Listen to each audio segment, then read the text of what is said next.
PDF portable document format.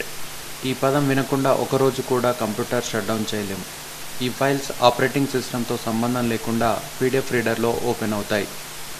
అయితే డాక్యుమెంట్లను పీడిఎఫ్లోకి మార్చుకోవడం ఎలా? పీడిఎఫ్ సాఫ్ట్వేర్ ఉచితంగా డౌన్లోడ్ చేసుకోవడం, ఇన్స్టలేషన్, వాడుక ఈ వీడియోలో మీకోసం.